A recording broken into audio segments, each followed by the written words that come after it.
आता बुवांची बारी खूप चांगली झाली, एवढ्या इतपत एवढं म्हणण्या इतपत मी तरी मोठा नाहीये, पण जे खूप सुंदर वाटलं, गायन छान वाटलं, ते चांगलंच म्हणावं. गजर घेऊया. आता हा गजर जरी मी म्हणणार असलो तरी आता ही मी एक प्रतिस्पर्धी म्हणून डबल बारीला बसलो म्हणून हा गजर म्हणतोय, बाकी काय मनात आलं नाही. इथे सोडून या भीमान भूक नको गरवान, राखी भरल्या सभेचा मान, राम नाम घे राखी भरल्या सभेचा मान, राम नाम घे राखी भरल्या सभेचा मान, राम नाम घे. ते सोडून या अभिमान भूक नको गरवान, ते सोडून या अभिमान भूक नको गरवान, राखी भरल्या सभेचा मान, राम नाम घे राखी भरल्या सभेचा मान,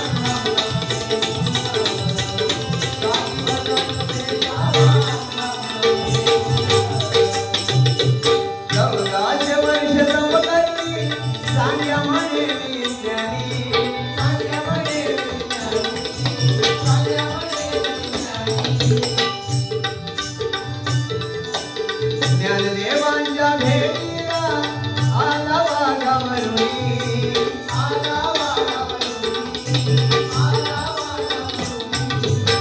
ज्ञानदेवांच्या भेटीला आला वाघावरुणी, आला वाघावरुणी, आला वाघावरुणी.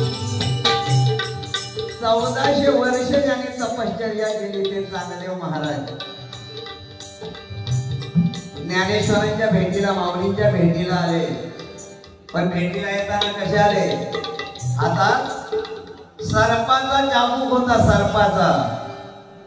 सर्पाचा चाबूक, आणि बसलेले कशावर? वाघावर आले. आणि ज्ञानेश्वर महाराजांनी माऊलींनी बघितलं, माऊलींना समजलं गुरुतुल्य असे चांगदेव महाराज आपल्याला भेटायला येत आहेत. मग एवढ्या महान गुरुतुल्य व्यक्तीला भेटायचं, गुरुजींना भेटायचं, ते वाघावर येतात. आपण काय? आपल्याकडे काय? आपण फाटकी माणसं. आणि त्यावेळेला संत ज्ञानेश्वर महाराज आपल्या भावंडांसहित एका पडक्या भिंतीवर बसले होते.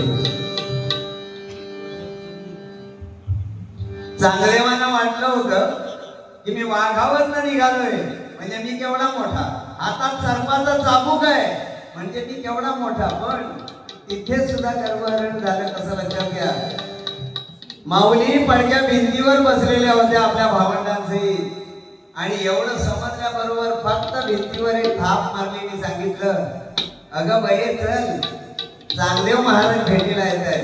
त्याबरोबर ती निर्जीव भिंत सुद्धा चालायला लागली. एवढं ज्ञानेश्वर महाराजांचं काय ते प्रेम आहे, भक्ती आहे, म्हणून सांगतो या ठिकाणी. देवांच्या भेटीला आला वाघावरुणी, आला वाघावरुणी, आला वाघावरुणी.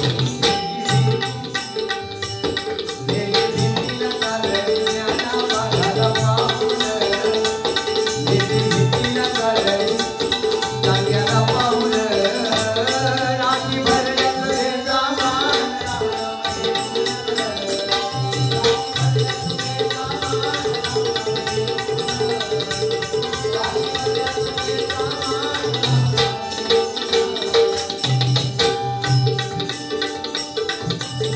संगीत सम्राट नारदाला, संगीत सम्राट नारदाला, गायनाचा गर्व झाला, गायनाचा गर्व झाला, गायनाचा गर्व झाला. संगीत सम्राट नारदाला, गायनाचा गर्व झाला, गायनाचा गर्व झाला. जगदीच्या समोर रागाळ लागला,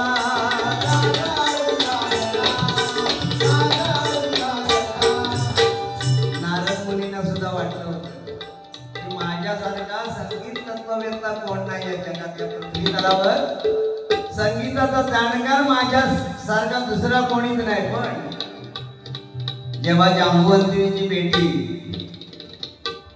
तेव्हा जेव्हा भगवंताने सांगितलं तेव्हा नारद मुनी स्वतः गेले. आता जांबुवंत जंगलात राहणारा घरात नाही. आणि त्यावेळेला बघितलं जांबुवंतीच्या भेटी समोर गायन करायचं आहे ते. नारद मुनीने म्हटलं हिच्या समोर आपण काय गायन करणार. पण नारद मुनींचं गायन झालं अतिशय सुंदर. आणि मग नारद मुनींकरता विना तो जांबुवंतीने घेतला, जांबुवंताच्या मुलीने घेतला आणि असं गायनाची तार ओढली. काय सांगावं, एवढं सुंदर गायन केलं. ज्या ठिकाणी ते बसले होते ना तर तो दगड देखील पिघळला. ते गायन ऐकून, जांबुवंतीचं गायन ऐकून तो दगड देखील पिघळला. आणि जांबुवंतीचं गायन संपल्यानंतर तो विणा नारद मुनींचा नारदाकडे देण्यासाठी त्या दगडावर ठेवला. गायन संपल्याबरोबर पुन्हा दगड होता तसा घट्ट झाला. तो विणा त्या दगडाला चिकटला, विणा दगडाला चिकटला. गर्वहरण कसं होतं लक्षात घ्या. विणा दगडाला चिकटला. जांबुवंतीने सांगितलं मुनिवर्य आता तुम्ही गायन करा, दगड पुन्हा पिघळेल आणि विणा तुमचा सुटेल. पण नारद मुनींना ते शक्य झालं नाही. शेवटी पुन्हा जांबुवंतीच्या मुलीने गायन केलं. पुन्हा पाषाण पिघळला. त्याबरोबर लगेच नारदाने आपला विणा काढून घेतला. लक्षात घ्या, शेवटी कसं असतं ते तत्व आहे थोडक्यात सांगायचं तर. म्हणून सांगतोय जांबुवंतीच्या समोर राजा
सगळ्यांनाच माहिती आहे. साधी शेपटीच्या माकडाची म्हातारं झालेलं वाहन त्याला वाटलं, पण माकडाची शेपटी सुद्धा त्याला त्याची उचले ना. भीमाने बघितलं गदा सुद्धा घालून जमेना. शेवटी शरण गेला, म्हणाला बाबा तुझे पाय धरतो पण बाजूला घे त्याची तुझी शेपटी.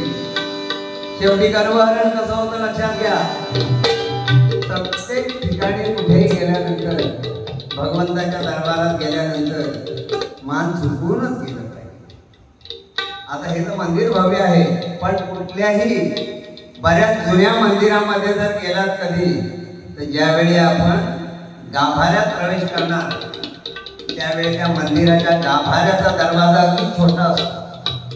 त्याचं कारण ते समोर येणारा कोणी भक्त देवासमोर येतोय तर तो ताठमानेने येताना मान झुकवूनच गेला पाहिजे. म्हणून देवाच्या दरबारात जाताना सुद्धा दरवाजा हा उंचीने लहानच असावा. त्याचं कारण ते आहे ताठमानेने जाताना कोणीकडे